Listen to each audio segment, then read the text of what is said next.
Professora Valdiana Gomes, mais uma videoaula para vocês e a gente volta nessa videoaula com a nossa acolhida e com a indicação da nossa agenda, tá bom? Mas antes de irmos para a indicação da nossa agenda, nós vamos fazer a nossa acolhida de hoje, que nós estamos num momento de reflexão, tá bom? Então, eu trago aqui uma reflexão para vocês que diz assim: como fazer minha vida dar certo? Gostaria que você ouvisse com bastante atenção, tá certo? Não gostaria que você passasse o vídeo, que você ouvisse. Nada, uma mensagem de afeto, de carinho nunca é demais e a gente precisa, né, de boas palavras, tá bom? Então vamos lá. Olha aí. Todos nós tentamos fazer a vida dar certo. E embora nem sempre tenhamos certeza de que está dando certo, sabemos sem sombra de dúvidas quando não está.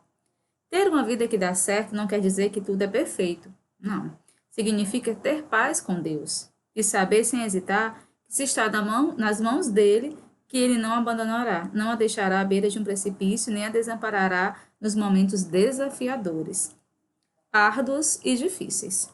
Quando sua vida dá certo, você tem a certeza profunda e abrangente de que as coisas cooperam para o bem no futuro, a despeito do que aconteça hoje. Ou seja, mesmo quando algo dá errado, você sabe que tem acesso a um poder que pode endireitar o erro.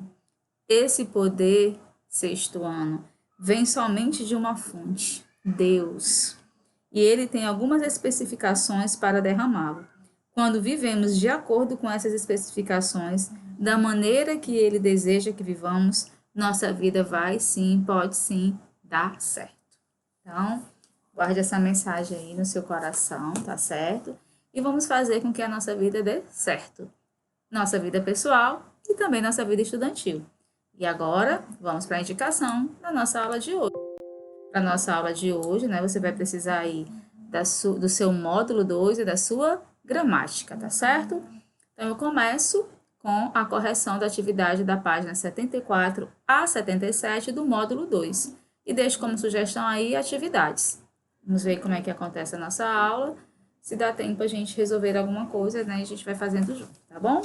Então, vamos começar na página 74 a 76 do módulo 2. Nós estamos encerrando, né, este módulo com esse conteúdo numeral que já foi visto por nós na aula passada.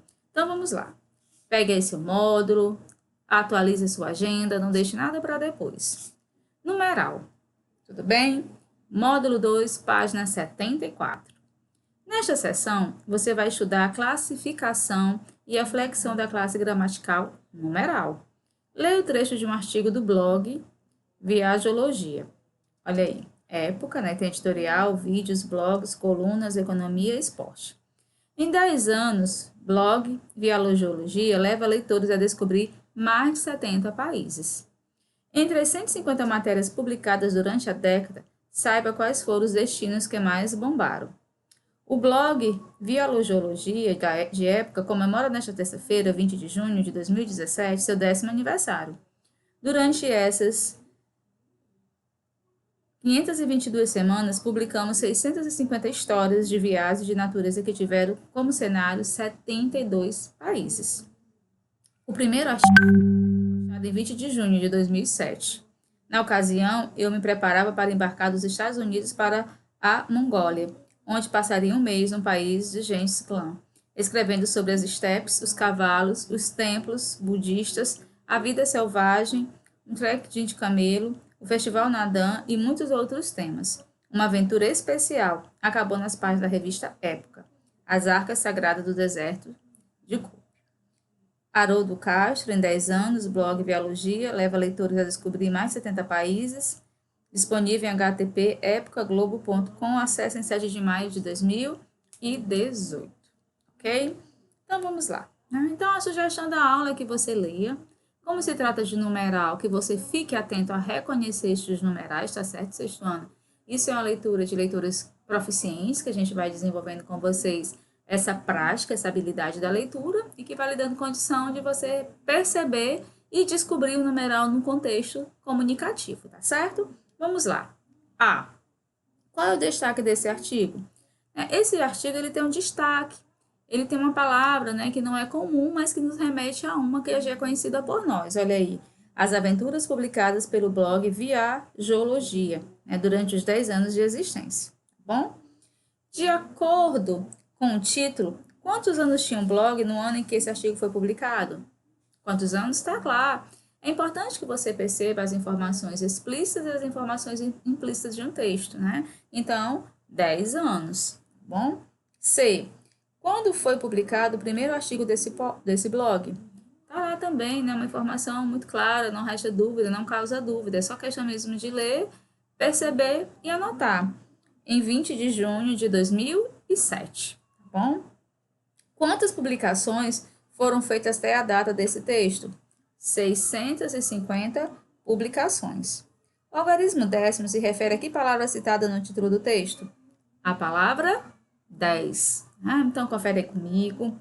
A gente está corrigindo a página 74 do módulo. É correção, não é resolução, né? Você já deveria ter feito essa atividade, tá certo? E agora, a gente vai para a página 75, tá bom? Vamos ver o que a gente tem na página 75. Algumas palavras e os algarismos que você empregou em suas respostas são classificados como numerais. Olha aí. As palavras que expressam ideia de quantidade ou de posição numa sequência recebem o nome de numeral, tá bom? Os numerais podem ser classificados de diferentes formas. Veja abaixo. Cardinal, ordinal, multiplicativo e fracionário. Quando é que é cardinal? Quando expressa a quantidade exata. Por exemplo, 3 semanas. Quando é ordinal? Quando indica a posição, tá certo? De algo em uma sequência. Por exemplo, primeiro, segundo, centésimo, né? Primeira semana, tá certo? Multiplicativo. Indica o número de vezes pelo qual uma quantidade é multiplicada. Dobro, triplo, quíntuplo, né? O dobro de semanas, tá certo? Fracionário. Indica o número de vezes pelo qual a quantidade é dividida. 1/3, meio, metade, tá certo? 1/4 das publicações, né? Então, você vai relacionando. Os numerais podem ser representados na escrita por algarismo. 1, 10, 100 ou por extenso. 1, 10, 100, né? Os numerais e por extenso. F, né? Sublinhe no segundo parágrafo do texto 2 numerais, né? Apresentados por extenso, né? A gente volta lá. Os 2 numerais apresentados, primeiro e 1. Ele está por extenso, não está na representação do algarismo, tá bom? Tá certo? Releia a linha fina do artigo, né? Essa linha fina. A palavra década representa quantos anos? 10, né? Se o autor quisesse se referir a 2 meses de publicação, qual numeral ele poderia utilizar? Bimestre, trimestre ou semestre? Então, você tem que saber que bimestre se refere a 2 meses, trimestre é 3 e semestre 6. Então, a nossa opção é o primeiro quadrinho bimestre. Marca aí bem bonitinho. Além das 4 classificações citadas, existem os numerais coletivos, que representam um conjunto como a palavra década, tá bom? Em algumas situações, o numeral pode substituir um substantivo. Nesses casos, ele é chamado de numeral substantivo, como na frase: o tio e o sobrinho programaram uma viagem. Os 2 foram para a Amazônia. Quando o numeral acompanha um substantivo, ele recebe o nome de numeral adjetivo, como na frase: a garota foi a primeira sobrinha a acompanhar o tio em uma viagem, tá bom? Olha aí. Aí nós vamos agora para a página 76, certo? Flexão dos numerais. Olha aí. Lê a tirinha abaixo. Oi, mãe. Quero uma bolacha? Você é muito educado e generoso. Sempre me oferece a primeira bolacha do pacote. Obrigada. É que a primeira bolacha do pacote sempre vem meio quebrada. A. O que causa o efeito de humor nessa tirinha? Né? Não dá nem vontade de ir, né? Quando a gente é mãe, a gente fica triste. A quebra de expectativa entre o segundo e o terceiro quadrinho, que mostra a real intenção do personagem Otto ao oferecer a primeira bolacha do pacote para sua mãe. Não faça isso com a sua mãe, não, viu? Os numerais uma e primeira estão flexionados em que gênero? No gênero feminino, né? Agora, reescreva o numeral do terceiro quadrinho por extenso e no plural. Primeiras, né? Os numerais, tá certo? Olha aí, acompanha comigo. Os numerais 1, 2 e as centenas completas a partir de 200 flexionam em gênero, tá certo? Por exemplo, 1, 200, 200. Os demais cardinais são invariáveis, por exemplo, 15 meninos, 15 meninas. Já os numerais ordinais possuem as formas feminina e masculina, como em primeira, primeiro, primeira. Existem também alguns numerais que se flexionam em número, como primeiras e milhões, né? Aí nós vamos aí para uma curiosidade lá no seu módulo na página 76. A palavra olha aí. Dependendo do contexto que foi empregada, a palavra pode ter a função de artigo indefinido, tá bom? Ou de numeral. Ela será um artigo quando admitir plural e feminino, uns, umas. Ou quando a palavra qualquer puder ser colocada após o substantivo que o termo acompanha.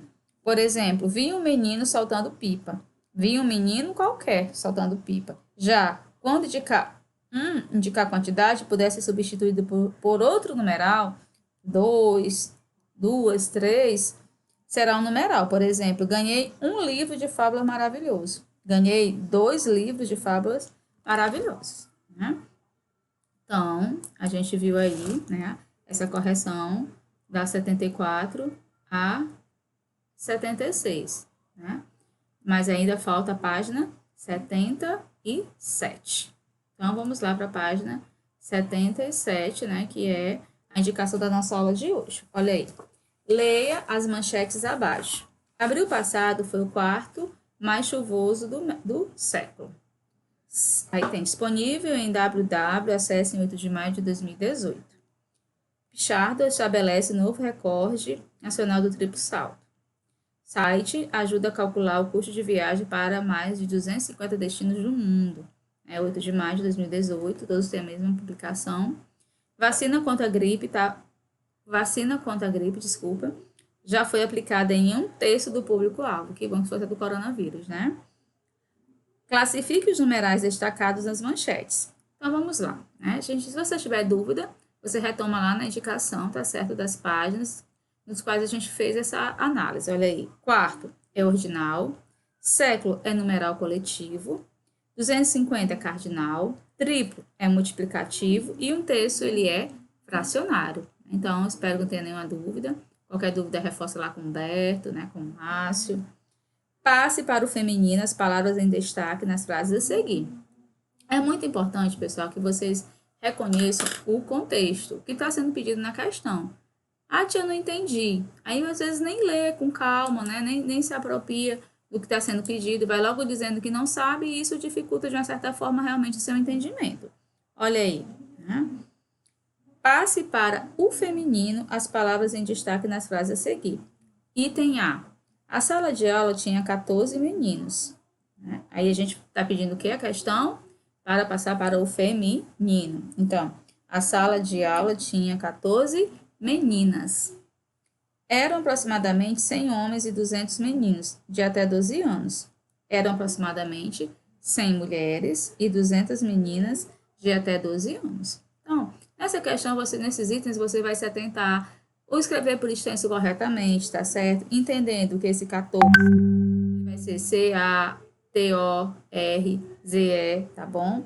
Aí, aproximadamente 100 mulheres, 200 com Z, tá certo? 12 com Z. Então, essas observações que vocês precisam estarem atentos para poder responder corretamente. Observe o emprego dos numerais fracionários, né? Meio e meia nas frases abaixo. João comeu meio pedaço de torta, certo? João comeu meia torta. As palavras meio e meia, nesses contextos, indicam metade. Explique por que ocorreu a flexão de gênero desses numerais, né? Então, antes de se deter a responder, você para um pouquinho para pensar, lembra do que foi dito, né? Para que você possa ter essa clareza na sua resposta. A aprendizagem sextona, ela acontece assim, quando você é capaz de contar com as suas próprias palavras aquilo que você leu, aquilo que você absorveu da sua gramática, do seu módulo, da videoaula, né? Quando você consegue fechar os olhos ou não e tentar chegar o mais próximo possível dessa resposta. Isso é exercício, isso é treino, isso é dedicação, tá certo? Então, vamos lá. Aí, de novo, né? As palavras meio e meia, nesse contexto, indicam metade. Explique por que ocorreu a flexão de gênero desses numerais. Porque esse numeral meio concorda com o substantivo a que se refere, tá certo? Meio pedaço e meia torta, tá bom? Com base nas atividades anteriores, explique por que o correto é meio-dia e meia e não meio-dia e meio. Olha aí. Porque o numeral meia concorda em gênero com a palavra hora, né? Então, se concorda, será meia hora, certo? Então, pessoal, a gente conclui assim, né, a correção do módulo, né? E agora a gente vai para a continuação na gramática, que é o mesmo assunto. Mas antes de irmos para a gramática, eu gostaria que você recapitulasse aqui comigo, né, observações importantes sobre o numeral. Eu senti que talvez alguns tenham ficado com alguma dúvida, mas não é. É um conteúdo simples, tá certo? Que requer de você observação. A gente vai mais uma vez dizer que é a palavra, tá certo? Que indica os seres em termos numéricos. Isto é, que atribui quantidade aos seres ou situa-os em determinada sequência. Né? Então, você vai entender que o numeral, ele vai indicar esses seres, ele vai especificar esses seres, tá certo? Mas ele não vai especificar de qualquer jeito, sexto ano, ele vai atribuir quantidade, ele vai relacionar essa quantidade. E essa quantidade, sexto ano, por sua vez, ela vai receber uma classificação. Claro, tia Valdiana, a língua portuguesa é muito difícil, não? Ela é organizada, ela é estruturada, ela lhe dá possibilidade de você organizar, de você padronizar, de você reconhecer e de você utilizar quando for necessário, tá certo? Então, o que você vai entender dessa quantidade, dessa situação no qual envolve os numerais? Que você vai pensar em que situação de uso você vai empregá-lo. E para isso, sexto ano, é muito importante que você saiba o nome dessa classificação, que poderá ser cardinais, tá bom? Ordinais, fracionários e multiplicativos, tá certo? Aí vamos relembrar, sexto ano, com muita alegria, sem preguiça, que os numerais cardinais, eles indicam especificamente uma quantidade geral. 3 alunos passaram na USP. Ele é uma quantidade específica, tá certo? Os ordinais, por sua vez, eles indicam a sequência, uma ordem. Recebeu seu primeiro salário após um mês de trabalho duro, né? Então, perceba, os cardinais, eles vão indicar especificamente uma quantidade geral, 3 alunos passaram, 2 alunos passaram, 7 alunos passaram, tá certo? Os ordinais, por sua vez, eles vão indicar uma sequência específica. Recebeu seu primeiro salário após um mês de trabalho duro. Aí a gente vai aí para os numerais multiplicativos. Os numerais multiplicativos indicam um acréscimo à quantidade natural do substantivo, tá bom? Havia o dobro de palavras, certo? Olha aí. Aí você vai entender, né, essa relação de acréscimo à quantidade. Vai ser uma quantidade, um acréscimo natural. De quem? Ao substantivo, tá certo? Havia o dobro de palavra, havia o dobro de intenções, né? Já os fracionários, sexto ano, indicam uma parte, um pedaço de um todo. Ele comeu 2/3 de sua maçã. Como é que calcula isso, hein? Não sei. Pergunta lá para o tio Humberto e para o Márcio, né? Então, pessoal, percebam aí, né, que essa classificação, ela tem essa possibilidade de mostrar para a gente toda essa relação, tá certo? E agora, né, como a gente estava indicando, aí a gente volta lá para a página da indicação para vocês. Deixa eu voltar lá para a indicação da nossa agenda, para que fique tudo organizado. A gente vai, a continuação da atividade é você resolvendo, tá bom? Eu vou resolver com vocês até onde for possível. E na próxima videoaula, a gente volta com essa correção. A gente vai corrigir o que na próxima videoaula? A gramática, 160 a 166 e 167 a 172, tá certo? Então, vamos lá. Vamos aí para a gente explicar e começar a correção com vocês na página 160. Olha aí, né? Construindo o conceito. Considere a linguagem verbal e não verbal do texto e responda. A. Quantos personagens se relacionam pela linguagem verbal? 2. Né? O que a personagem de vermelho está fazendo? Ela está fazendo um teste de visão, tá bom? O que demonstra sua expressão facial com olhos arregalados? Explique. Demonstra que está com dificuldade para ler e, por isso, arregala os olhos, né? É muito importante, pessoal, que vocês tenham o hábito, né, de fazer essa leitura de imagem, de você reconhecer os elementos no qual está se reportando o texto, tá bom? Por que algumas palavras estão entre aspas? Porque são partes de um texto escrito, cuja leitura serve para a realização do teste. Bom? Aí a gente vai para o item E. Qual é provavelmente a profissão do homem de capuz? Ele provavelmente, né, o texto nos dá indícios de que ele é um oftalmologista. Olha aí. De novo, vamos voltar aí para a página 160, só para a gente consolidar o que foi dito, né? Leia a tira a seguir e responda as questões propostas. Consegue ler a primeira linha? Eu. A segunda? Preciso. A terceira? De. Né? Então, Folha de São Paulo, 11/9/2002. Agora a tarefa é sua, tá certo? Uma tarefa fácil, simples, onde você vai dar sequência à atividade, né? A partir da página 161, segunda questão. Então, eu volto para a aula na aula 18, na nossa videoaula 18, com a correção da página 160 a 166, né? 160 não conta, que eu resolvi com vocês, mas a 167 a 172, tá certo? Combinado assim? Então, um abraço carinhoso, até a nossa próxima videoaula, se Deus quiser.